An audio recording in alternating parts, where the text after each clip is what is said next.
These guys are ridiculous. These guys are ridiculous. Now, how about them damn Celtics? And we are back with another episode of How About Them Celtics. Sam and I are here recording Monday, March 4th. We've got plenty of Celtic stuff to talk about. March Madness brackets are back, so we'll have one at the end of this episode. We forgot on the last one, but we remembered this time, so we'll be here ready to rock with that. But first, as always, remember to leave a like on the video, subscribe to the How About Them Celtics YouTube channel if you haven't yet. We'd appreciate it very much. Check us out on all podcast platforms as well. But as per usual, let's start with the latest game, even though we did a recording of it. Well, let me rephrase. Me, Bobby Christie, and Noah Dalzell did a recording of it, so you can check our recap of the game on the channel right now. Sam wasn't there. We talked about it a little bit on Talkin' C's, which is also up on the channel. But since this is the next full-length podcast, Sam, thoughts on the Warriors game? Well, it's nice that they beat them. It's also nice that they won by a bunch. I got to see some of this game. I only really got to watch the first half, but they really just beat the brakes off the Warriors. The game was close for a while. They were going back and forth, trading three-pointers, I guess. And then the Celtics said that's enough of that. Usually you see it in the third quarter. The other day we saw it a couple of quarters early. About halfway through the first quarter, they just throttled them, and then it was not close again. I think it was, 30-3 or something, the run? Crazy to end the first half. And they just did a great job. Like, Jaylen came out, they didn't defend him, and he made all the shots. Then in the second quarter, Tatum took over. And, the Celtics, with those two guys alone, outscored the Warriors in the first half. I don't think – it feels like we talked about it a million times, but I'll never get over the fact that the Warriors just decided their best defensive game plan was to leave Jaylen Brown open. I can't believe it. It doesn't feel like a real thing that happened. Just all right, we'll treat him like he's Ben Simmons. Draymond at the free throw line. I get that he's not the best 3-point shooter, but it's Jaylen Brown. He's gonna score if you leave him open. That's completely baffling to me. And then Draymond Green after the game, well, it worked. You just made his shots. That means it doesn't fucking work. Yeah, it didn't work. Actually, if you didn't get the stops, then your strategy did not work. Yeah, and I understand from the perspective of a defensive strategy, they just made tough shots. Your whole strategy was contingent on him missing open shots. That's not and it didn't happen. So by definition, it didn't work. That was baffling. Steve Kerr talked about it. He goes, oh yeah, you just try stuff. I'm like, that's what you tried? Of all the things, I think anybody could have told you that leaving an all-NBA player open is probably not the best strategy for a game. Just nobody in the same area code. There's social distancing from Jaylen. Steve Kerr coming out after and just being like, yeah, we were like, all right, we'll try it, I guess. All right. Cool, Steve Kerr. That was a weird, hey, we weren't trying thing from the Warriors. Maybe they didn't feel good about the game to begin with, and they just said, okay, we're going to do this ridiculous thing, and people ask about it, and then we'll be like, yeah, we don't know. It just zero sense. It made zero sense. Steph Curry after the game being like, what did he say? He said, we used to do this like that. We used to do it. That top-notch stuff from the Warriors. 52-point win. You talked about the actual win, but I just jumped straight to Jaylen. Jaylen had 19 fourth quarter points, and then the game was over, right? Am I crazy? That was it, right? Yeah. First quarter. Yeah. What did I say? Half. Then they were cooked. Fourth. Oh, yeah. Well, Jaylen didn't even play in the fourth quarter. He didn't have to. It was... Didn't even probably have his sneakers on. No. They were done. Well, coming out of the second half, I don't even think Curry and Draymond were on the bench. I think they, just went to the locker room. And they came back out eventually. Is that true? There was a period of time where they just weren't at the bench. Did they not start the starters, Golden State? No. Steph and Draymond didn't start the second half. They didn't start. They didn't play at all? I don't think so. They didn't start the deep bench. They had Chris Paul and the fellas out there, but Steph Curry only finished with 14 minutes on the night, and I think all of that was in the first half. So that would make sense. Yeah. Steve Kerr, who loves to cry about, hey, you could be the fan base, they show up, they pay, they only get to see Steph Curry once a year, only plays him 14 minutes. It's true. Be better. Yeah. Or neither Steph nor Draymond played in the second half. Mm-hmm. I contend either be better be consistent, or combine the both and don't lose by 52 points. 52 points is insane. It's the third largest margin of defeat. I almost said victory again, in Warriors history. They got absolutely cooked. And Sam, I know we've discovered the awful coaching. Who showed that to us? Did you find it, or did we find it on Twitter? It might have come up in your recommended YouTube. Something, but so he did. Somebody emailed it to us. Yes, you're right. I forget who it was. It had come up in my YouTube, but I didn't watch it. That's what it was. We're not gonna watch the whole thing because it's 9 minutes. But I I just want to get a few minutes feel of this dude, because watching him just rip apart the Warriors for how badly they played defense against the Celtics was one of the funniest parts of my night last night. It's just this is off the opening tap. Okay, why can't Steph Curry just take the ball? Kuminga, take Jaylen Brown. Klay Thompson, Draymond, get organized. All right, Kuminga wants to take the ball. Can someone take Jaylen? Why is Klay Thompson leaving? Klay's running away. Jaylen Brown, off the opening tap. Get organized. Steph Curry, Moses Moody, what? Steph Curry, just take Drew Holiday. What is all this confusion? So Steph Curry stands in the middle of nowhere. Moses Moody tries to guard the ball, and no one guards Drew Holiday. Yeah, that was. I mean, with him It's so pointing it weird. out, it's ridiculous how confused they are. Right? This is just as bad Draymond Green, as the Moses day Moody. we were looking at Someone Scotty guard Barnes Jaylen and Brown. Pirtle not What is guard this anybody. thing where no one guards Yeah. Jaylen Brown? Jaylen Brown can shoot. Why is Draymond Green not pressing up? agree. What? I like how he did a step back anyway. What is Maybe Draymond it's good to Green get his doing? rhythm. Moses But Moody is fine on Luke Cornett. It's Luke Cornett. Could you stay in the? Mhm. What is this thing where Jaylen Brown is just left wide open again for no reason? Here it is again in transition. Good guard Jaylen Brown. Draymond Green, you're guarding Jaylen Brown. Get up and guard Jaylen Brown. What? This has so to be good. a game. This has to be like a parody or something. Steph Curry should be sprinting back. Gary Payton II is back. Why is Draymond Green not up guarding Jaylen Brown? That Well, he has to was be like up a and then he comedy kept or going something. back. Nice I if know. Lester Quinones This is the last one we can watch. somewhat guard the ball here. Get your feet set in a defensive stance. You have Gary Payton II Actually, there's as an one I extra wanna watch. defender. So you want to slant Derek White towards where that help is. You never get your feet set or in a defensive stance. Now, still, this has to be Gary Payton II's help. This has to be it. This dribble's got to get picked up. Stunt, recover. If Gary Payton II misses this, he does. Now you're helping from the rim. And that's that. Jason Tatum in the This post is with it. Lester Quinones, an obvious mismatch. Now, Klay Thompson's already come from the corner to the strong side of the floor.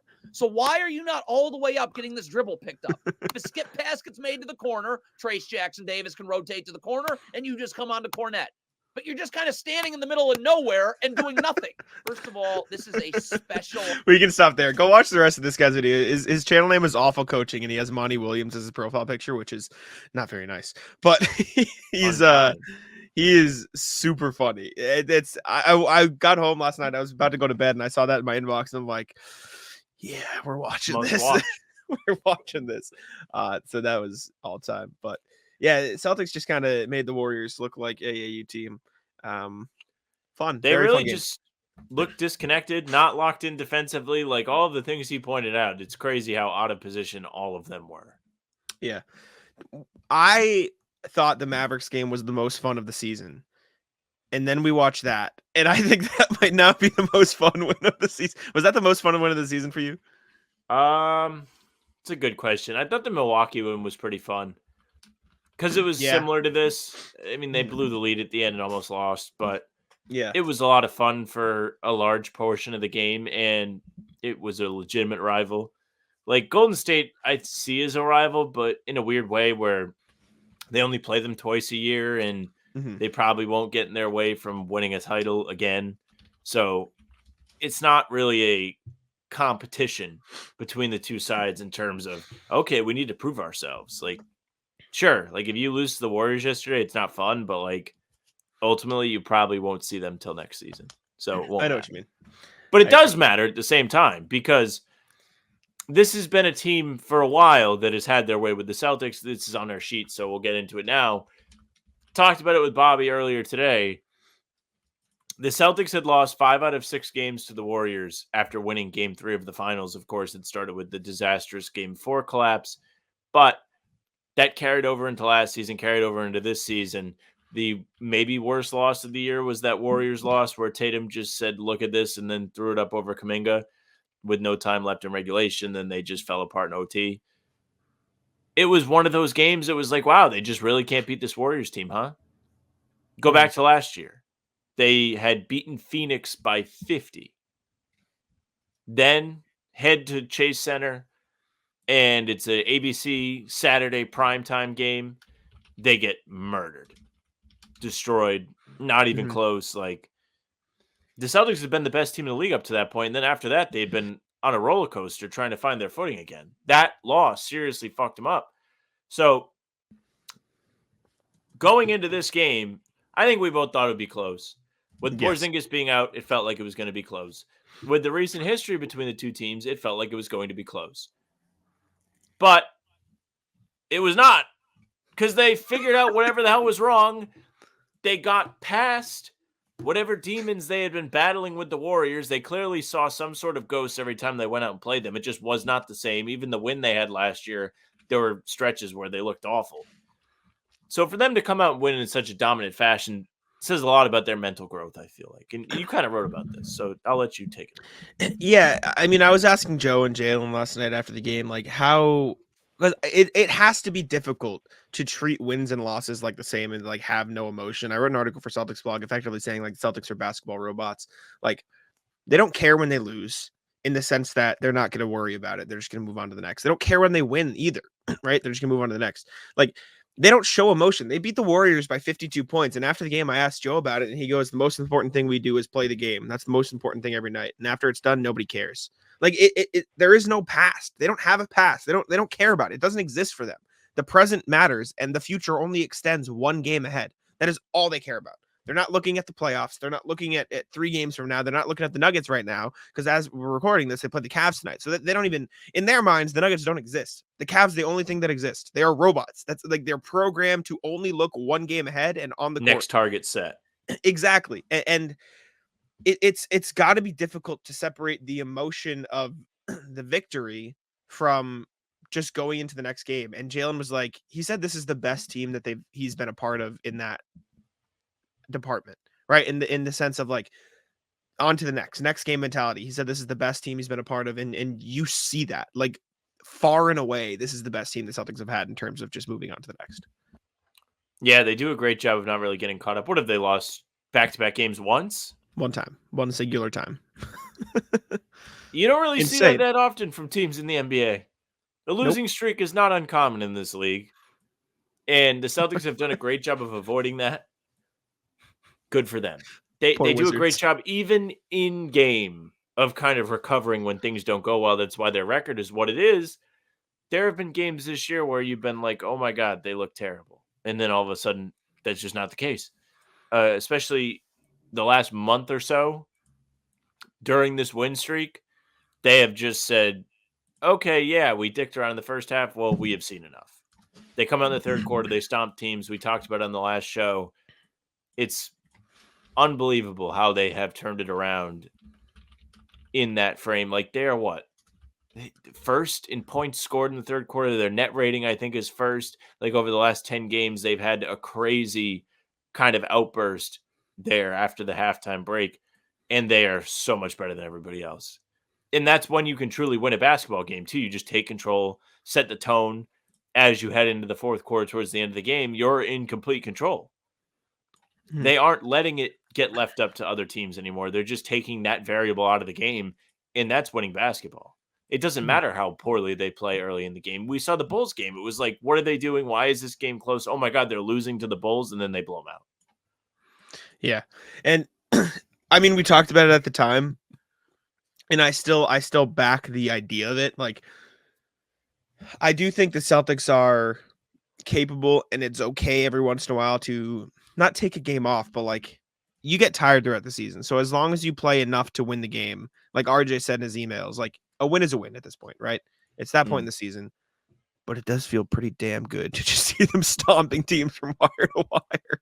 Like if you get that winning quarter out of the way in the first, then the guys can sit, and that's super fun. And I think I'd choose that over the latter. So this team is on a different level than teams in the past, I believe, in my opinion, I should say. It's fun to watch. So I'm in. I'm big. I'm big in on this. Yeah, not only do they not really lose back-to-back games, they don't really lose back-to-back quarters. This is true. That's how tight it has gotten for them. Knock on wood, they don't really lose right now either. So they don't really lose games at all. Never mind. That's pretty good. Yeah. That's it's pretty fun. Do they have an 80% win percentage now yet? They should. They do. They should It's be exactly 80. Exactly 80. That's insane. That's really crazy. I'm just seeing the video of Jay King on the Jumbotron. Cool. Who posted it? I didn't see it last night. Taylor Snow tweeted it. Yeah. Jay just quote tweeted it himself. Hell yeah. So for those who don't know, they did the wave last night at the game, and Jay King hates the wave. We just got email spammed. It's whatever. Yeah. Jay King hates the wave. And since the Celtics were up by so much, the Celtics video, like Jumbotron, was messing around. And so when they were doing the wave, they put beat writer Jay King of The Athletic on the Jumbotron during the game because they were mad at fans doing the wave. He is none too pleased. No, he was super mad. He was so surprised. Like, I just looked down at the media section, and I looked down at the media section, and Gary Washburn and Steve Hewitt were just next to him, like pissing themselves laughing. They should be. It was hysterical. It was so good. That's all time. All right. Football season may be over, but the action on the floor is heating up. Whether it's a tournament season or the fight for a playoff home court, there's no shortage of high-stakes basketball moments this time of year. Get in on the excitement with Prize Picks, America's #1 fantasy sports app, where you can turn your hoops knowledge into serious cash. Testing my skills on Prize Picks this season is the most exciting way to play daily fantasy sports. If you have the skills, you can turn $10 into $1,000 with just a few taps. Prize Picks is really simple to play, and I can make my picks and submit my entry in less than 60 seconds. Download the app today and use code CLNS for a first deposit match up to $100. Use the code CLNS for the first deposit match up to $100. Pick more, pick less. It's that easy. In more recent news, Jaylen Brown just took home the Eastern Conference Player of the Week award. Him and LeBron James won it. LeBron won for the West. Jaylen won for the East. Big week for Jaylen Brown. Jaylen's been all time lately, and he deserves it. I believe he's the second Celtic to win Player of the Week this year after Tatum. They had 3 last year because Derek White won one last year, I think. Yeah, he had that crazy right around now. Or maybe was it right before the break? He went crazy and had those like 3 double-doubles or whatever. I think it was sometime in February-ish. Yeah. He was awesome. And Jalen's been awesome lately. So credit to him. I can pull up his stats. I think I just created a marker by accident on our podcast because I thought I hit tab. No. I didn't even know. I don't think it matters. I didn't even know you could create markers in StreamYard. But it's probably helpful actually. Probably. But his last 3 games, which is the past week, 28.3 points, 5.3 rebounds, 62.3% from the field, all helped by the fact that the Warriors just said, let's leave this guy open, which is super cool. Thanks. Does he get a contract incentive for that? Like, do you think the Warriors, this is an inside job trying to get him more money? Perhaps. We didn't think about this. Also, I contend, and you'll appreciate this, whether I'm joking or not. LeBron went 2-1. I think you should have to go undefeated to win Player of the Week. Yeah. Thoughts? Let me How many take a teams look. went undefeated? That's a good question. That's my other thing. Maybe there were no teams that went undefeated in the West. So before I talk shit, let me look at. I'll just look at like the last 4 games. I mean, the league does love a good LeBron jerk. Who doesn't? This is true. The Bucks also went undefeated, and the Nuggets have won their last 4. Jokic. So Jokic in his last 4 has averaged. Let's see. Probably pretty good numbers. That's just kind of how Jokic rolls. Yeah, 25, 13, and 10, but he's only shooting 21% from three, so he's a little bit down, I guess, there. You know who's been So- down is Halliburton. Did you see the stat line on him for like the last 10 games? He's like He's been 39% really from the struggling. field, 31% from three, down to like 19 points a game, which is not a lot for him, but he's still dishing it out. So good for him. He's struggling. The Pacers are struggling too. They're he figure it out. But congrats to Jaylen. Thumbs up. 2 thumbs up from the How About Them Celtics podcast. 4 thumbs up, maybe? Four. As many as 4 you wanna thumbs give. 4 up. thumbs up. And he really does feel like he's taken a bit of a leap lately. The stats will tell you that, but watching him play, we talked about it before the All-Star break where he was like, okay, like, yeah, I'll take like 11 shots. It really doesn't matter. And he's been crazy efficient throughout this win streak. He's been able to read the room the same way Tatum has. And that's resulted in him picking his spots in a fantastic way. Again, remaining efficient and putting up big-time numbers. So good for Jaylen. Good growth. All of the people that complained about him being out of control really don't have much to say right now because he's been just playing smart ball, simply. Yeah. Credit Jaylen. He's been awesome. And the Celtics have been awesome. So credit the Celtics. Speaking of the Celtics, because this is a Celtics podcast, so I guess that doesn't work as a great transition, but they have the easiest schedule remaining by pretty. I don't know if it's a wide margin, but it was the Magic for a while, and now it's the Celtics. Correct? Is that what you're referencing when it says they now do? Yes. Yeah. So Good for the Celtics. it might not be super spread out right now. Give it like 2 weeks. Then they will far and away have the easiest schedule. Because they have to play Denver, Phoenix, Cleveland. After that, it's like, okay, just trot out the next, like, squash. Who's going to get killed? Yeah. Who's next? Yeah. I mean, I'm pumped. I'm pumped to watch them just squash teams. I'm okay with it. Please keep doing it. No complaints here. I know Bobby put out the report for CLNS and also Celtics blog where he was saying there's some expectation with these new guys that, you might see some Porzingis rest and Al Horford rest leading into the playoffs. Not the worst bundle of teams to rest guys against. Seriously isn't. I would like them to win all the games. I think it's cool that they have a good record. I would love to see them notch like a upper echelon record for the Celtics franchise. I know there's a few teams that have broken that 68 wins. I think they could still technically do it. They could win 70 right now if they won all of them, which I'm not sure that they will, but they could. The record, only one team's gotten 68 actually. Yeah. And it's what, the 74 or 86? 73, 72, 73. You're close. You had it. Yeah. That's crazy. It's crazy that only What was 86? 67? 86 was 67, yeah. Yeah. Which are they on pace for 67 right now? They've won 80% of the games, so 82. that's 65.6. Which would that would make them the ass. Not as good as 2008. That would make them the 4th best Celtics team in history. That's insane. That is really crazy. And I said this all the time. We entered the year saying, I don't know if they'll get 60. This league is so talented. You entered the year saying that you don't know if they'll get 60. But you understood the context of what I was saying, because it did feel like the talent. Yeah, there could be holes in the rotation with guys missing games and things like that. No, not even. But there's a lot of good teams. I knew the Bucks. I didn't think the Bucks were as good as the Celtics, but I don't even think you thought they would be this rough. No, I don't think they would fall off a cliff. But I think I always thought the Celtics would get at least 62. I feel like we were on there saying 58, 59. I think regardless, 60 is always the goal. I don't know. Regardless, they have been better than even Sam thought, and Sam has high expectations. So that's the point. That's insane. I try and be fair. Yeah, and speaking of dominance, Celtics have trailed by double digits. What is it? 13 times this season? Only 13 times. They played 60 games. 13 times they have trailed by double digits.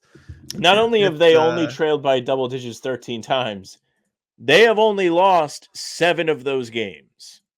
Yep. So I stumbled upon this on Reddit today, and somebody took the time to go through and look at how many times each team had trailed by double digits, and he or she put up the leaders of that Mhm. category and also what their record was in those games. Celtics first by far in least games where they trailed by double digits. New Orleans and Minnesota both have done that 24 times in second place. Then they trail only OKC with a winning percentage of 46.2%. OKC has a 46.4% win percent, and they've played far more games from behind. Yeah. I mean, this is what dominance looks like. This is what one of the best teams in recent memory looks like. As wild as that is to say, this current Celtics team is one of the best teams we've seen in the past 5 years, right? By record, by pace, literally, right? Who is the now we have to look. Yeah, no. Since the Warriors, who's been the best record?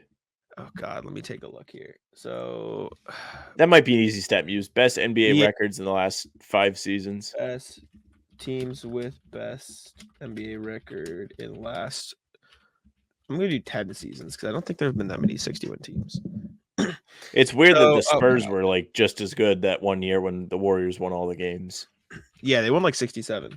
Yeah. It told me cumulative record. Okay, yeah. So there's the 73-9 Warriors. The Celtics are on pace to have the fourth best record of the fifth best record of the last decade. Ass. Shut the fuck up. And 3 of those were the Warriors who were a dynasty, and one was the 67-15 Spurs. Disgusting. Well, I was confused best Eastern because Conference team in the last decade. I was confused because I saw the 48-12. I'm like, that's not a full record. Then I realized, oh wait, that's what the Celtics are on pace for. And for what it's worth, last year's Celtics were like the 1, 2, 3, 4, 5, 6, 7, 8, 9, 10, 12, 13, 14, 15, 16, 17, 18. They were a top 25 team in the last decade, which doesn't sound like much, but that's still that's 30 times 10. That's 300 teams. That just shows you, only about less than 10 teams have had 60 wins in the last decade. Get ready for number 11, buddy. Hell yeah. I'm in. I mean, they have 22 games left. They'd have to lose 12. Mm-hmm. Or I'm sorry. No, 12. Yeah, they have. So they've played 60 games. Oh, 11. My bad. 60 games. Yeah, they would have to lose 11 to not get to 60. They'd have to go 500 the rest of the season to get to 60. Yes. Crazy. So, W Celtics. That would be a catastrophe. Yeah, what a mess that'd be. Literally the worst 60-win team ever. Literally, yeah. 12-10, they get it. It's like, what the fuck is wrong with the Celtics? They've won 60 games. We all complain. All right, let's go to the email. Let's see what y'all have to say. I think we have a lot of RJ today, but first, let's go to the wheel. And this is a reminder. I think we forgot to say what's popping at the start again. Wheel. Yeah, we didn't say anything at the start of this one. We said like and subscribe. I did. Did you? Okay. Yeah. Good, But good. We have a wheel, and it's Bryant Lynch. Woo! Hell yes. Congratulations, Bryant. Please comment what's popping on this podcast for a chance. You know what? Or don't. Maybe don't. Maybe if I threaten you. Psychology. Comment what's popping on the video for a chance to win a $10 gift card to Incognito. Bryant Lynch. Email us, hbtcpod@gmail.com, with your name and phone number. We'll get you up with a $10 gift card. That's right. Thank you very much. All right. RJ. Even what's popping? Grand Prix versus Trainwreck. Evening, guys. Question for you that has very little to do with Celtics basketball. What players would you like to see co-host their own podcast? And just as importantly, who would be the worst to pair together, and why are they? John Stockton, Gilbert Arenas. Me, I'd love to hear Cornette and Aaron Baines team up. Be well, RJ. This is a good question. It's a good answer. I think Cornette clearly thought long and hard about this. Yeah, Cornette's a really good answer for hosting a podcast. I guess O'Shea Brissett already technically does one kind of ish with a YouTube. That's effectively a different version of a podcast. I'm trying to think of a current Celtics player that would be good. You know what's funny is it's not always the ones you would think. Like Reddick. I know. Who would have thought Reddick would be really great at that? Yeah. This is tough. I think Jeff Green podcast, and I know that's because I like Jeff Green, but I think he would be really good. Yeah, I think he'd be really good at podcasting. DeAndre Jordan, I also think would be a really good podcaster. I think those two on a podcast could be good. Them and Ish Smith. Blake Griffin be good. Like Jeff Green, DeAndre Jordan, and Ish Smith were all on that Nuggets team last year. And on opening day this year, they were FaceTiming each other on while Jordan was getting on the Nuggets plane because they were just like buddies. I think they would be good. I mean, it already has one, so it's cheating, but like Josh Hart and Jalen Brunson are hilarious. Like they're really funny.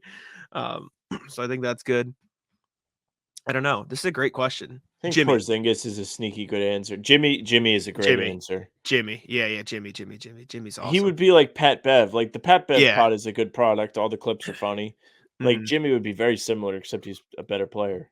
Imagine if they Jimmy's both had the sick. same pod, like they co-hosted. Yeah, Jimmy's sick. Jimmy's probably my top answer. He's certainly up there. I'd love to see Jokic on a podcast, hosting a podcast, just because I think it'd be, He would talk about not basketball. I think it would be hilarious. I think just him. I don't know. He is content. Something. Did you just drop something? Oh, yeah, I dropped my AirPods in case I was playing with it. Thank you, RJ. Good question. Next one from RJ again. From Matt Henderson. Bronny James. Bronny James is 24 draft call based on team interest. What the fuck is that? Are there many teams sweating it out to get him after averaging at USC 5, 3, and 2 freshman stats? The team that drafts him, the upside is to get LeBron maybe for a year, maybe 2 if he retires. Is this like a thing that came out today? Yeah. So I think I think it was one of the big boys put out a report that Rich was Paul. The worst. Put out a report Woj, that Bronny was worried about not so much where he gets drafted, but who's interested in drafting him. And that will affect his decision to enter the draft. This was Rich Paul quote, not Bronny James. Rich Paul said, I don't value a young player getting into the lottery as much as I do getting him on the right team in the right developmental situation. That's what Rich Paul said. Fair. Which I think is actually more important than a lot of people take into account. I think being a lottery pick is actually really overrated at this point. Like I don't think it matters. Yeah, the money obviously, but in terms of the right situation, and also for what it's worth, I get the stats thing, but we've had this conversation before. Like there have been players drafted who put up bad stats in college, but you get drafted on potential. Like Peyton Watson's the example I used last time. He averaged like 3 and 2 in college, and now he's a rotation player because he's a good defender and plays his role well. And so I think there is something to it. Like we've seen D2 players rise up the ranks, play a little bit, and to get things. So I'm not saying Bronny should get drafted or definitely will get drafted. And obviously I absolutely 1,000,000% admit that the fact that LeBron James is his dad will probably boost his draft stock. However, I don't think that necessarily means like he doesn't deserve to be an NBA player. Maybe he'll be it too early because of that, but yeah, that's my thoughts. That is insane that he fucking averaged 3 points. Peyton, I told you, right? I just assumed like he played multiple seasons or something, and like you stumbled upon the wrong one time, and it stuck with you. And no, no, I'm telling you. How the fuck did they pick him? Talent, man. This is going to be a Tyler Rucker conversation, and we're going to have him on soon because March Madness, and we're going to figure out who we should be watching. Mm-hmm. Yeah, 100%. I'm looking up like that is remarkable. Who else am I thinking at? Yeah, another example: 8 points, 6 rebounds on 61% shooting at Texas A&M. DeAndre Jordan. DeAndre Jordan. Yeah, but that's not that crazy. 8 points, 6 rebounds. Like that range is more of a college basketball player stat line because they play more team-oriented / role basketball. Is 8 and 6 that far away from 5, 3, and 2? Realistically, that's what, 1 more point and 2 more rebounds, 3 more rebounds. Like I don't think it's that out of their own possibility. Like I don't think it's that like big of a difference. I get it, but I don't think it's like amazing. Like 20, I'm trying to look at other ones. Second in Pac-12.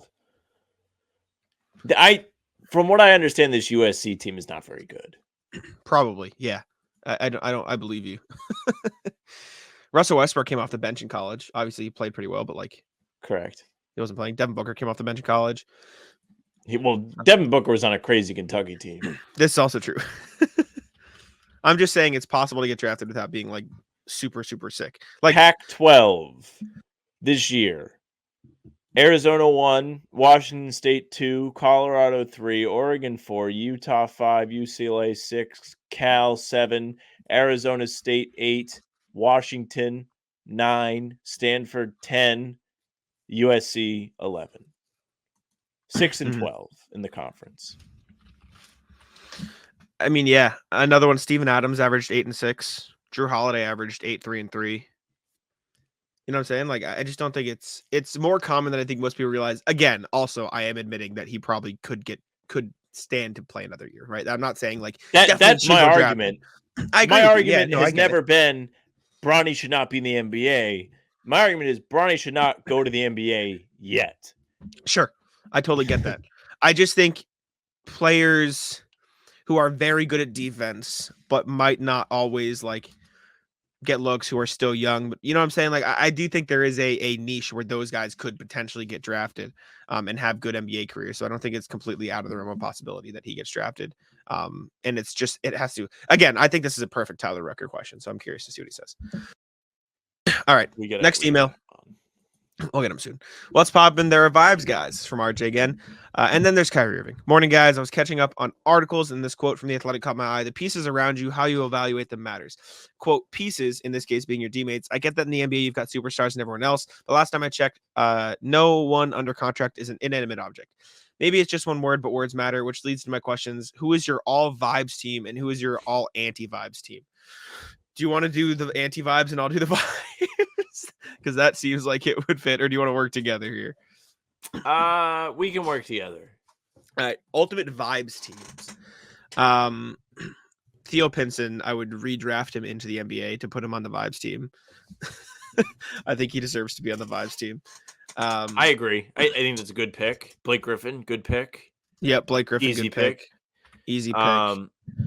I feel like you only really know the super good vibes guys if you're a fan of the team. So I think that team could skew our view. I'm trying to think of Boban, great vibes guy. Boban is a good vibes Phenomenal. Guy.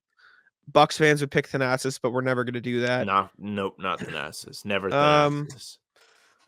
Ryan Arcidiacono is probably a great vibes guy. Josh Hart. He's on a team. Josh Hart's a good vibes guy, but he plays too many minutes, I think, to be classified as a vibes guy. So it's just essentially picking guys to fill out your roster 10 through 15. That's how I took it. Okay. Yeah. Like guys you can snag for a minimum contract that you get just to be on the squad. Any like old guys? Haslam was technically a vibes guy for a while. He was. Yeah, he was. Trying to think through. Wesley Matthews is almost a vibes guy at this point. He's not in the league anymore. Nick Collison was the vibes guy for OKC. I feel like Kevin Love is a decent vibes guy. He is. I've heard on the low post that he's actually playing really fucking good lately, which is weird. But he is a good vibes guy, 100%. I think those are top guys. We probably forget a lot of people, but I think those are definitely the top ones. I'm trying to think of good celebration guys who I see all the time getting pumped up. Pat Bev, but he plays minutes. He's good vibes off the bench. Yeah, I think that's Pat good. Bev is a great vibes guy. What about anti-vibes? Kyrie, LeBron, Harden.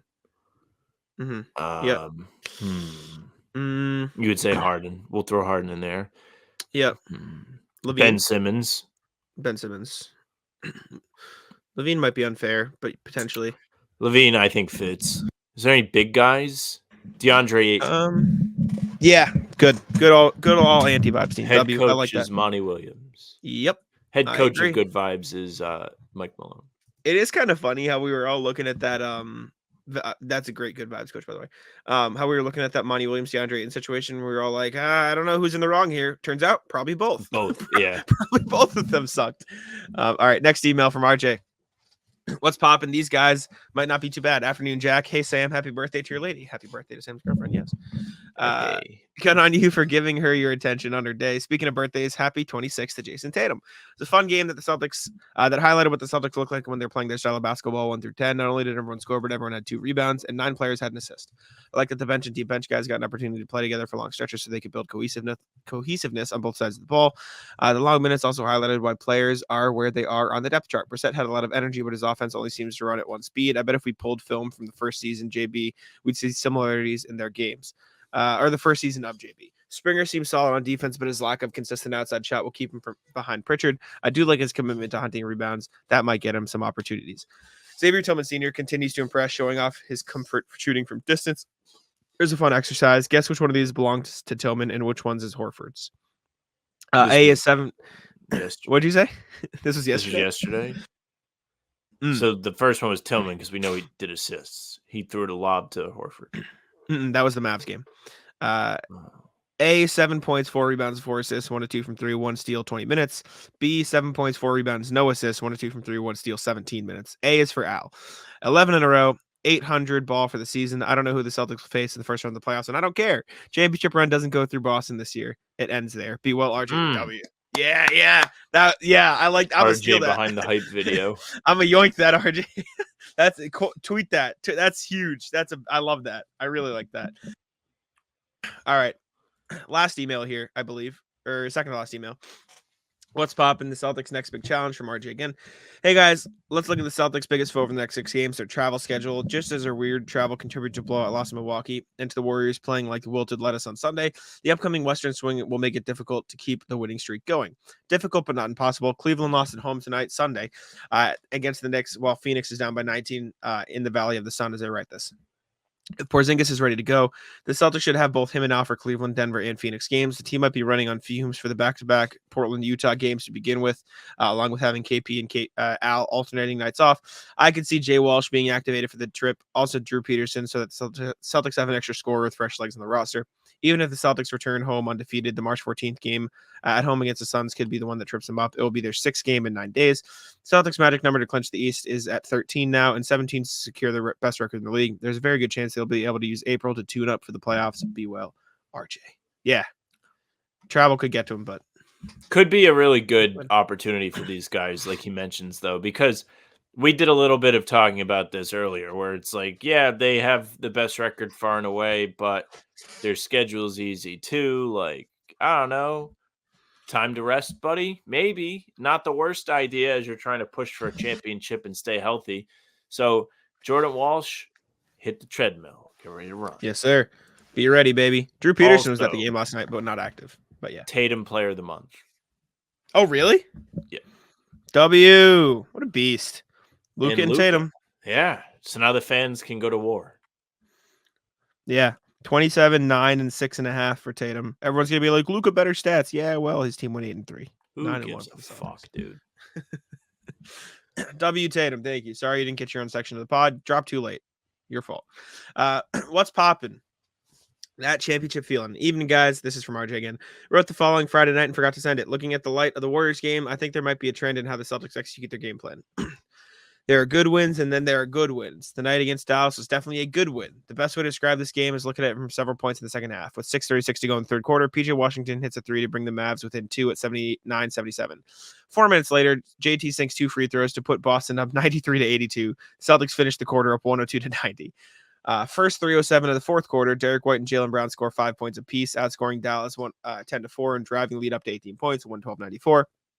Over the next 5.5 minutes, the Celtics keep up the pressure with a modest 17-10 run to take their lead up to 129-104, ending the game. But even in the final 3:17, the Stay Ready squad continues to make plays, winning this stretch 9-6 for the final score of 138-110. In the last 18.5 minutes, the Celtics flattened Dallas 59-33. No one got overconfident. No one let go of the rope. No one did anything to let Dallas back into the ballgame. That's what champions do. And then the Celtics did it again Sunday. In the last 18 minutes of the first half, Boston put up a 61-17 clinic on Golden State. Once is luck, twice is coincidence. Let's see if we can do it 3 times in a row at Cleveland on Tuesday. Be well, RJ, who is remembering to send this email this time. Yeah, I'm 61-17 is fucking insane. It is unbelievable how there's just no answer from the Warriors. I mean, I wonder if Sunday's game was the latest into an NBA game where a team has been doubled up. Probably not. There have been plenty of instances throughout NBA history where teams have gotten blown out. But when you see it happen every time, you're just like, I wonder what the highest double up has ever been. It is insane that you can get games that come down to the wire in the final shot, and then other games where they literally have double the points of the opponent. Correct. Love that. Huge. Have there been a game winner in a Celtics game this year yet? I don't think so. Game winner? Yeah, no. From either team, no. I don't think so, but I mean, Celtics had many chances. They have not done it yet. Yeah. But I also don't have they lost by not being able to. Oh yeah, the Nuggets won. Yeah, okay. I don't think they've had it. Interesting. Thank you, RJ. We appreciate you. As always, you're a beast. All right. NBA time. Should we move to the NBA section? Let's see what's going on in the standings. I will All switch it up. Thank you, Pull sir. up the standings. Alrighty. So, obviously, we have that big, beautiful 10-0 in the last 10 for the Boston Celtics, as I'm pulling up the standings here. 11-game win streak now for the C's. Bucks have won 5 in a row, 7-3.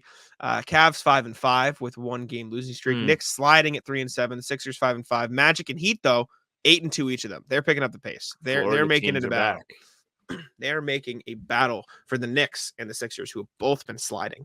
It would be a little shame. fun if we saw Heat Bucks again. Just going back to our conversation from the other day, we were like, oh, like what playoff matchups would you want to see? Yes, I absolutely want to see Pacers Bucks. Make no mistake. But Heat Bucks is not a bad consolation. Who would win that series? Heat Bucks? Probably Milwaukee, but it would be a fucking slog. That'd be a fun series to watch. I'd be in.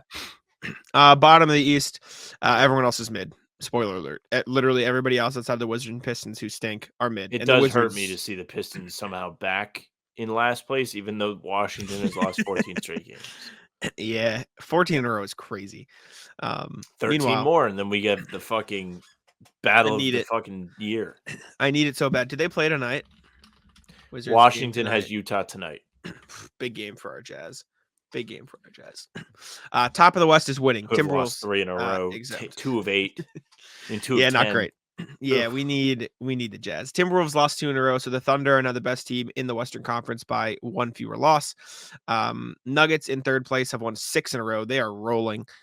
Clippers, Pels, and Kings also starting to win a little bit, even though all have been mid. Mavericks sliding down into the play-in tournament now. Lost 2 in a row. Warriors, Lakers also meh, because they have lost 1. Jazz 3 in a row, losing. Grizzlies 3 in a row, losing. Blazers and Spurs, however, 2-game win streaks apiece, popping down there at the bottom of the West. They're getting up. They're ready to go. They're back. They are back. Wemby had a ridiculous game. He had 31, 16, 2 assists, 1 steal, 2 blocks. Or sorry, he had 6 blocks as well, I think, against the Pacers. Like, what, dude, Wemby's coming. I saw an article title at the Ringer called the Wembageddon is here. The Wembageddon. Yeah, sick, right? Yeah. He's ready. All right. Next thing, Sam, you put this on here. People snuck into the new Clippers arena. So, yeah, these 2 kids posted a TikTok of them breaking into the new Clippers arena, which is under construction in LA. Yeah, you can pull it up. I posted it on the sheet. It's on Reddit where I stumbled upon it. So, all right, let's see. I don't play the sound because it's probably just them being annoying. Okay. But this video shows them just going right in. They're climbing over some wall, climbing a ladder. Yeah, like they're in a construction site now. Just sneaking in. The new concourse is on your screen now. They just go into the main gym area where the bleachers are. No, this is so illegal. They're probably on the wall. Yeah, this is like really illegal. Holy shit. It's really illegal, and they are posting it on social. This kid actually has a very good jump shot, though. Oh my God. He's just chucking the ball around in there. This kid he's pretty good. He is cash. Quality. Did they get arrested? They had to have gotten. Oh my God. He's got the dribble. I don't know if they got arrested, but it is dribbles. It is so disrespectful. It is so disrespectful to wear Lakers pants, by the way. That's so it is. Gets worse. Dude, super cool dribble. Tries to dunk. He cut it off because he missed the dunk. Absolutely. Definitely missed. This kid's just shooting. No. Yep, no. This is where it gets bad. He's using a fire extinguisher. That's such... It's bad enough you're breaking and entering, but you can't, don't make a mess for the people working there. That's gross. Yeah, I'm not a fan. Oh my God, they're gonna hurt themselves. They're also really doing shit where they could very well hurt themselves. Yeah. So they would have to call an ambulance. This is so stupid. And then they're going on the roof. Oh my God. They had to have gotten arrested. I have to imagine they got arrested. I mean, they're plastering their face over. Someone's gonna find them. Yeah, they're probably gonna. This is insane. I think they're going to jail. This is so illegal. You can't be trespassing like this. Yeah, but they're also kids. You can see the Clippers floor being built down there. It's crazy. They're just in the rafters. Yeah, that's insane. Okay, that's wild. I didn't wow. Yeah. I was expecting they took pictures inside. They literally just they did a documentary. They did a vlog. That's crazy. Good for them. Honestly, you know what? I changed my mind. Good for them. I'm in. I mean, they are just kids. Like, they didn't like break anything. They just like kind of went in. The If anything, fire I think extinguisher. the fire extinguisher is bad. But I think if anything, it's just going to be like, oh yeah, like whoever's in charge of security, get ready to work hard. Be better. Be a little bit Yeah. better. Next thing, injuries. We had an injury section on the pod last time, and we're gonna do it again. Jalen Brunson and Devin Booker. Wow, I forgot again. Both hurt. Jalen Brunson got hurt in their game last night, as I believe did Devin Booker. Devin Booker got hurt in the game last night, right? Or was it pregame? Do you remember? Why do I feel like it was? I think it was in the game. Okay, yeah, that's what I thought. Jalen Brunson, however, it's apparently not as bad as it looked. He had a non-contact knee injury during the game, was taken out, didn't return. Knicks actually won that game. Deuce McBride played like 47 minutes off the bench. But they did say no MRI is needed. So it does sound like he will be okay, which is good. W. I'm Jalen Brunson fan. I know Sam isn't a fan of the Knicks, but I know even you like Jalen Brunson. So glad he's Jalen okay. Brunson's absolutely fine. It sucks to have seen him get hurt, but it doesn't sound like it's going to be very serious. He'd probably miss a couple games if that, but they dodged a major bullet there because you cannot have him get hurt. He goes and the team is just chalked. Yeah. And then Devin Booker with an ankle injury sounds reportedly is going to miss 7 to 10 days with his ankle injury, which means no D-Book for the Celtics game, which is upcoming. But it's not a long-term thing, which also for the general scope of the league, good for Devin Booker. Fine. But it's not a good thing. Jamal Murray, who is also dealing with an ankle injury, by the way, is also like, it's a minor thing. Like the Nuggets aren't super worried about it. So more context there as well. So good there.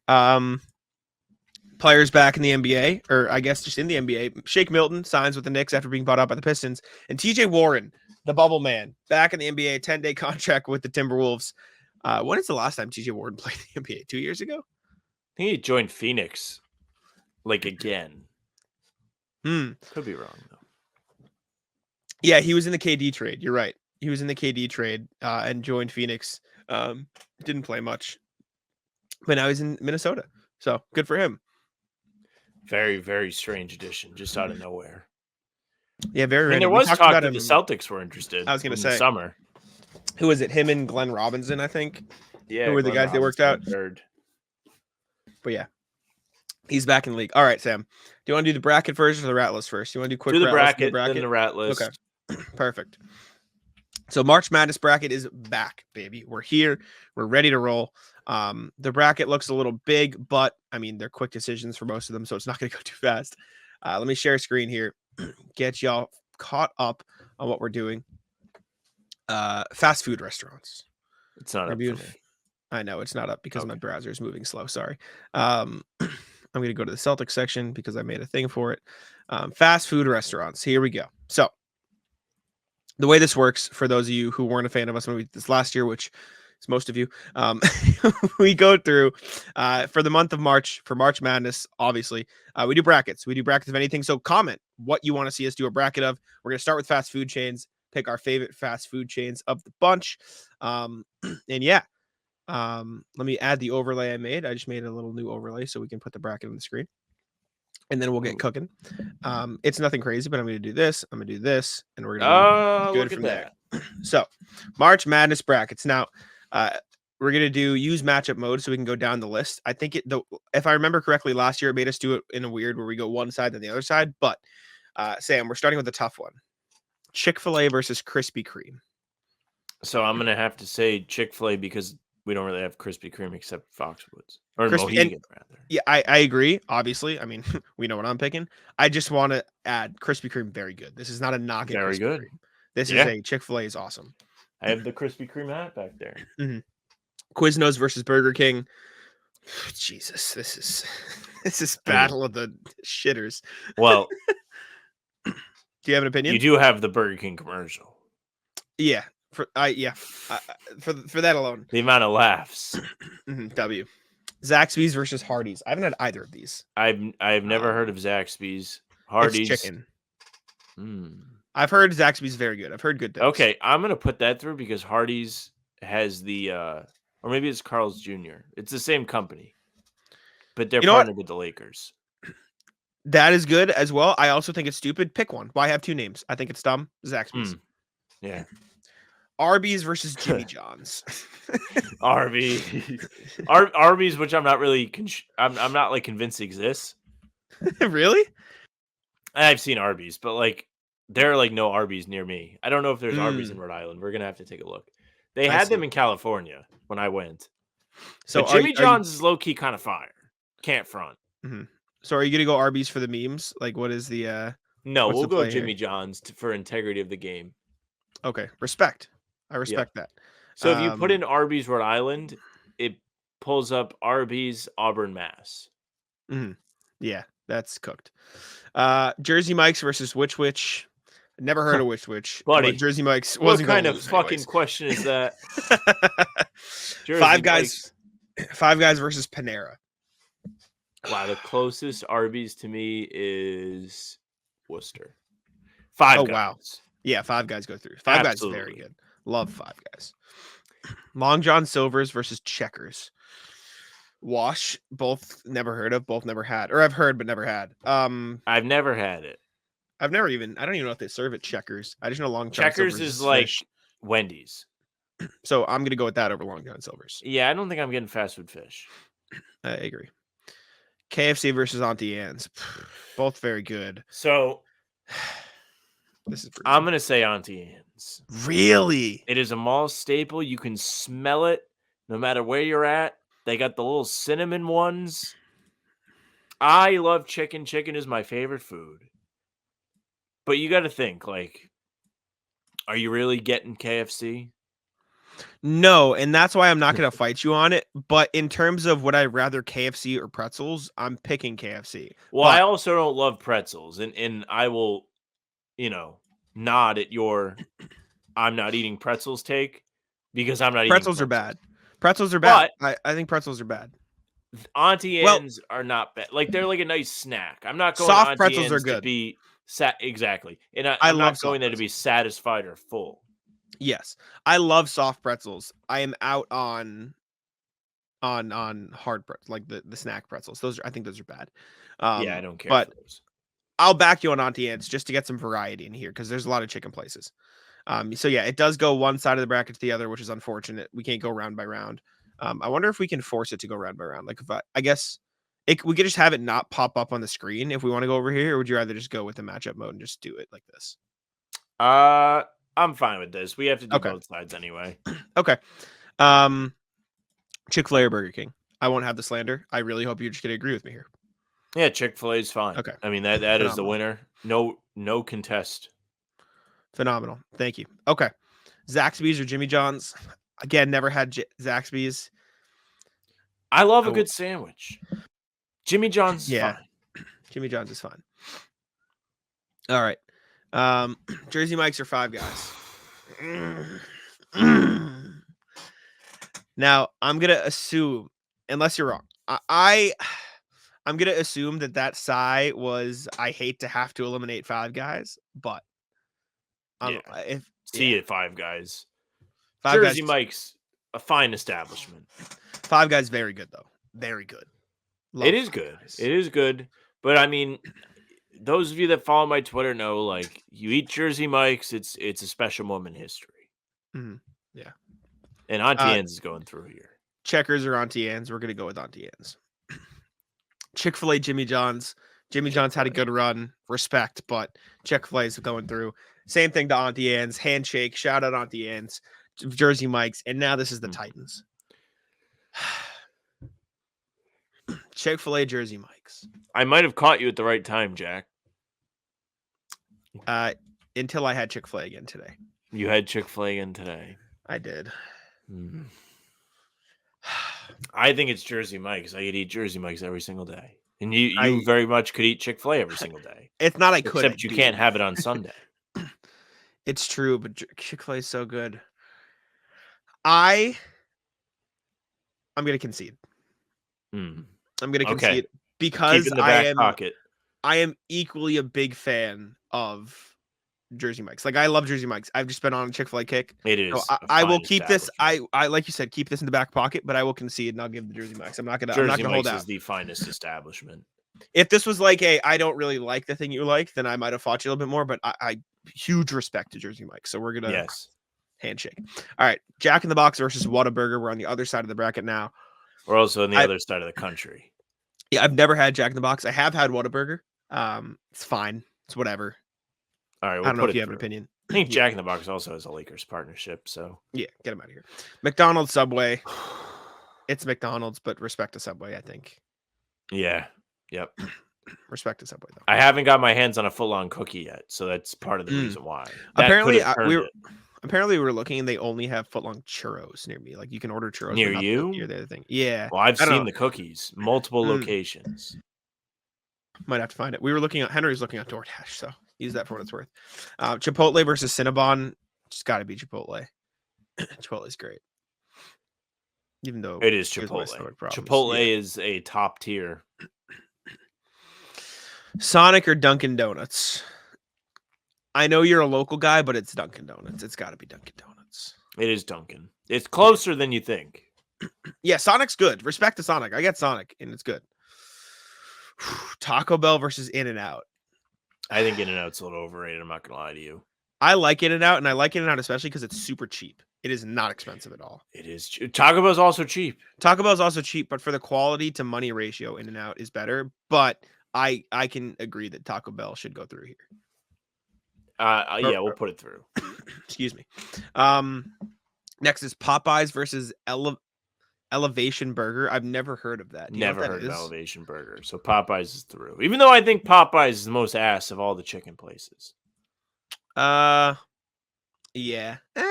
I don't think it's that great. I think it's overrated, but it's through. Agree. Next is El Pollo Loco and Wendy's. I've never had El Pollo Loco, but Wendy's fine establishment. Wendy's clears, except now they're jacking the prices. Shame on them. True. Panda Express versus Raising Cane's. So we now have a Raising Cane's. I've never had it. It's right by the rec center. Is it good? It's not bad. And I've never gotten Panda Express. As far as I'm concerned, you might as well just like order Chinese food. Like it's not hard to find a Chinese place. So I think this is the Chinese place for some people though. Like I think some people just, oh yeah, let's get Chinese place. Like yeah, I think it's not as much around here, but yeah. You gotta get Raising Cane's. I'm gonna back it. I love chicken over a lot of these things, so I'll back it. Even though, yeah, if you're a fan of Chinese food, just it's not better than Raising Cane's as a fast establishment. That is get it from a local place. I agree. Chinese food is just get it from a local place, 100%. Yes. Which is ironic because we're talking about local for Chinese food. Whataburger versus McDonald's. Sorry, Whataburger, you're gone. Not close. Correct? Not even close. McDonald's clears. Chipotle versus Dunkin'. This is close. I would choose Dunkin' just for the consistency and the number of times I get it. Because I have Dunkin', like whenever I leave the house, I'll stop at Dunkin', get a coffee, and go to where I'm going. Chipotle also gives me stomach aches. So it's further down, even though it's very good. I could eat Chipotle every single day. But we put Jersey Mike's through, I'll concede. Because Dunkin' is a fine establishment. I have a Dunkin' jersey in the back. And I mean, you do have to support locally a little bit. Yeah. And that is the most, also the commercial, Sam. If we're talking Burger King commercial, Dunkin's like. Yeah, that's true. That is true. Taco Bell, Popeyes. I'm going to go Taco Bell. Get some little mix in there. Do you agree? We good with that? That's fine. Phenomenal. Wendy's versus Raising Cane's. I've never had Cane's, and I'm a huge Wendy's guy. I'm fine. I think Wendy's is better. Phenomenal. Wendy's sneaky has a good chicken sandwich. Yeah, we need to do a chicken sandwich bracket. To be honest with you, we should do that this month. Well, absolutely. Maybe I'll eat all the chicken sandwiches. That could be a summer video. We tried every single chicken sandwich in our area. We just start branching off. Providence has a diesel chicken sandwich. It's called Honey Rose. Honey. I'm down. I'm in. It was fire. Wendy's also sneaky good quality for like fast food. Yes, agree. Okay, we're getting down. McDonald's, Dunkin'. This one's like you. It's hard for me to like eliminate McDonald's because it is like McDonald's is fast food. It is the fast food restaurant. But we are in Massachusetts and Rhode Island. Well, So yeah. if there was going to be a You're in place, Massachusetts. yeah, but New England, I should say. Their tagline is literally New England runs on Duncan. Like, Well, America it's- runs on Duncan. yeah, true, you're right. But realistically, New England runs on Duncan. I think we might have to go support local here. But if Okay. you are far against No, it, I'm in. Okay. I'm supporting local Duncan. We're going Duncan. Wendy's, Taco Bell. It's Wendy's for me. I agree. I agree with you. Wendy's. And then Wendy's versus Duncan. I think it might be Wendy's. I think it's Wendy's. I like Wendy's. I'm big on Wendy's. I have a It history. doesn't with matter. Wendy's. They're just getting brought to the slaughterhouse anyway. This is the Mickey Mouse conference. This is like when it was like, okay, who's gonna go play the Warriors? Yeah. I think my top three for what is this? I think my top three for what it's worth probably would have been Jersey Mike's, Chick-fil-A, like Wendy's in some order. And so I think it was just the other side of the bracket was what's it called? Was like the finals. Bad seating.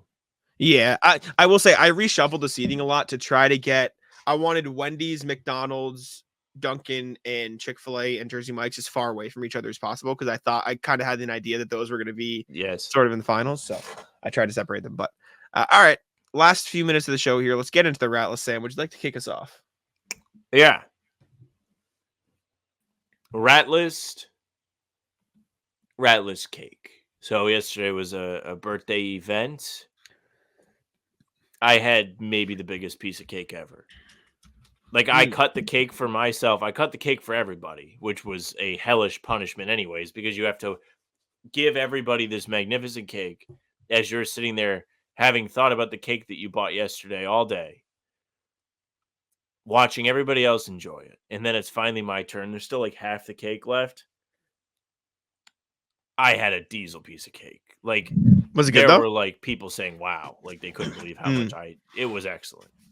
Phenomenal. Why is that Would you like to Ratless though? see 'Cause the a cake? lot of calories. Yeah, I would like to see the cake. I was not counting yesterday, so we'll good. pull it up here.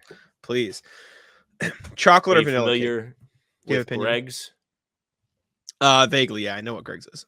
So Greg's, they got the cake, as they say. Are you a chocolate or vanilla cake guy? Kalen is a chocolate cake kind of That means person. you are vanilla. I like my favorite Greg's cake personally is their raspberry coconut cake. It's fantastic. It sounds good. It is Sounds a fire. really It's a fire piece of cake. We'll have to get you one sometime. Okay, so I'm here in. is No complaints. here is a photo of what the cake was. I'll take them off. You don't have to. Oh wow. It's on the right. Wow. Yeah. I had a big boy. Big piece of cake. That looks very rich. It is rich. Very. Yeah. Wow. I might have to do a cake bracket. I'm down for a cake bracket. Man.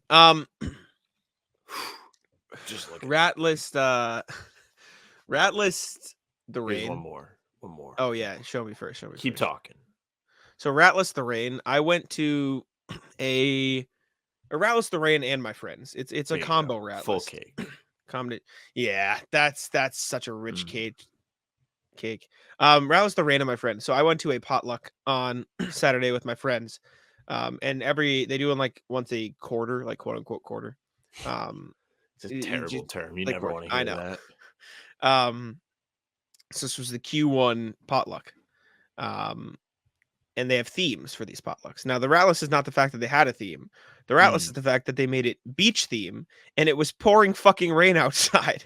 And so I had to wear sweatpants and a sweatshirt over my beach themed outfit while I was getting there and carry my potluck dish through the rain with all my shit. Like, beach theme is fucking insane. And I get there, I asked Brian, who's one of my friends, I go, how do we choose this? He goes, honestly, we just didn't pick a theme in time. I looked in my closet and I saw a Hawaiian shirt and I was like, oh, beach. I was like, you motherfucker. Also, Brian Ratless wouldn't tell me the theme.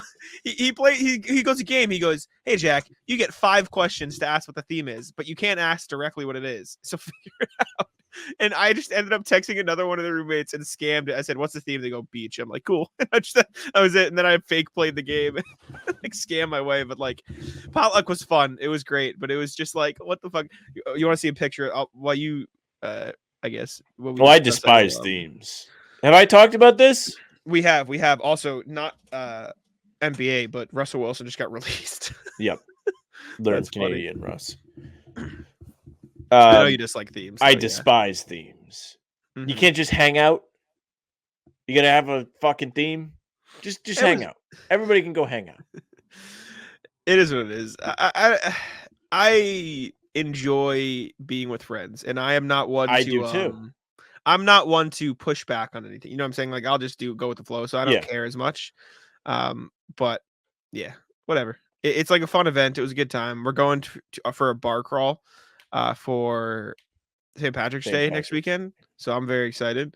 But yeah, here's a picture of the beach theme. I was not in the photo, but my friends Danny, who you know, and Brian were in, so we're gonna put them on the podcast because I don't care. So this was them for the beach theme. Slack, by the way, anti-rat list. I can just send myself shit. It's super easy to like. It is a good, convenient way to get stuff onto the computer. I agree. Here's the beach theme. The fellas hanging out. I see. Having a good time. You know what I'm saying? You're so sure like your friend Brian, or Brian's the name, right? Brian, yeah. He's not the one that got the Celtics tattoo of the banner? No, he's not. I do see the resemblance though. Nah, Brian's a legend. We love Brian. Brian's great. But yeah, Retless the rain. It was not fun. And then I got up the next morning and I had to go right to the Celtics because it was like I had to be there at like 1-ish. Yes.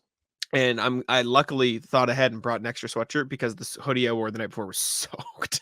So I planned ahead though. It's big brain right there. Big brain play. So you think your rain story was bad?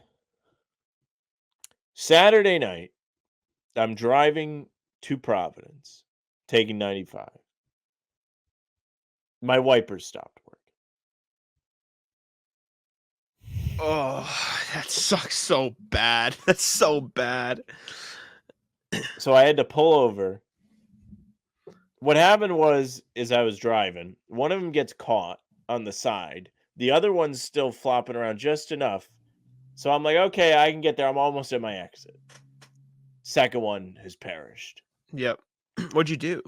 I called AAA. I pulled over in the breakdown lane, sat there for an hour. Oh.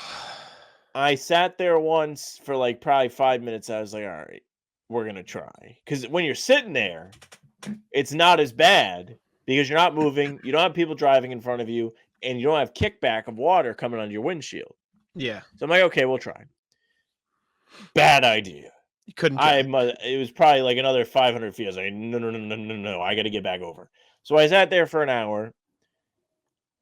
Talked to AAA too much this week, plain and simple.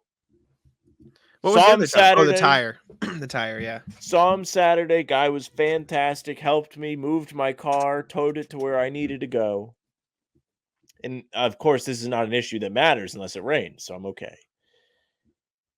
And then I had my tire pop on fucking Friday. Unbelievable. Unbelievable how much I had talked to AAA this week. Yeah, it's tough. One of my worst, like, this thing stopped working while I was driving. I was on my way back from ball, and both my headlights went out. Oh. And so I was just I saw someone with no headlights yesterday, actually. Yeah, it was bad. And then it happened again on the way back from the garden. I think I talked about it here. At like 1 a.m., no headlights. But the problem was everyone on the road loves to fucking tell you when you don't have headlights on. So you just get high beamed, flash banged every 2 seconds. Like, that's not helping. You're making my vision significantly worse when you're just doing that. But yeah. I had another good. Ratless, the parking garage I drove into yesterday. So it's the government center parking garage, and I drove in because I was already in Alston, so like there's no point in like driving back out to a T stop and going back in. And the T stop by their house, the B line wasn't working all the way, so like fuck the B line, the green line as well. But I get to this garage and I'm ready to go home, and I start to go exit. Big sign, exit here, exit here. I'm like, oh, okay, cool, exit. Go to the exit, right? Naturally. I go down around. I'm like, okay, I don't see any signs for an exit. So I guess if I just keep going the same way, end up back up a floor. I'm like, All right, I went in a fucking circle. What's happening? Oh, exit. I see the sign for exit. All right, I'll go this way. I go around the same place the exit was on the next floor. Like the exit on the 4th floor, the exit on the 3rd floor says do not enter. I'm like, do not enter. Like, what? Okay, sure. And I go around again in another circle. I'm like, what the fuck? Go up, same exit on the 4th floor. Go down. It says new traffic pattern ahead. I'm like, oh, okay. So like maybe the do not enter is like a new thing. So I don't know. So I go down a little. I'm like, nope, this is just the entrance. I just went down the entrance of the parking lot. All right, I'll turn fucking around. There's no sign that says turn right. So I don't even know how to fucking diagram this. The exit on the 4th floor is in a completely different place than the exit on the 3rd floor, because then the exit you have to go back down where you enter up and around. It is like, just put another fucking sign up. What are we doing? Tell me how to leave, please. Dude, please. Let me leave. I spent almost 10 minutes trying to get out of this fucking parking garage. It was ridiculous. I was getting so mad. I was on the brink of like calling my mom, like, Mom, I don't know how you can help me, but fuck, I don't know how to leave this parking garage. It was so bad. I eventually got out after going down a fucking entrance ramp. Rat list, horrendous, terrible. I was so mad. I'm all out of rat list, so we'll close with that. That's all I got. Thank you all for tuning in. Make sure to subscribe to How About Them Celtics. Comment what's popping on the video for a chance to win a $10 Incognito gift card. Also, comment what bracket you want to see us do this month. We're going to be doing a bracket every podcast this month. We'll be around. And yeah, thank you all for tuning in. Make sure to subscribe to How About the Celtics. Leave a like on the video, and I'll let Sam take it out. Yeah, thank you very much for watching. Make sure you subscribe to the channel, hit the notification bell so you don't miss any of our daily uploads. We're coming at you with pods Tuesday, Thursday, Sunday, talking C's, Monday, Wednesday, Friday, game recaps the day after whatever game. And we're here live a half hour before every single game with pregame. You want to come hang out for that. It's a ton of fun. Be active in the chat. You can also find us on Spotify and Apple. If you follow us there, it's a great way to get the audio versions of the pods and game recaps. That way you don't have to sit there and watch it on YouTube if you don't want. Leave a 5-star review, please. You can also email us, hbtcpod@gmail.com. You saw RJ putting in the work today, sharing his thoughts. You guys can all join in on the fun. We love to read your emails each pod, so definitely do that. You can find us on socials at How About Them C's for Twitter, Instagram, and TikTok. Facebook is just the name of the podcast. Our streams are there and on YouTube and on Twitter. Jack's Twitter is at JackSmoneNBA. Mine is at Sam LaFrance NBA. That's it for us. Bye. Check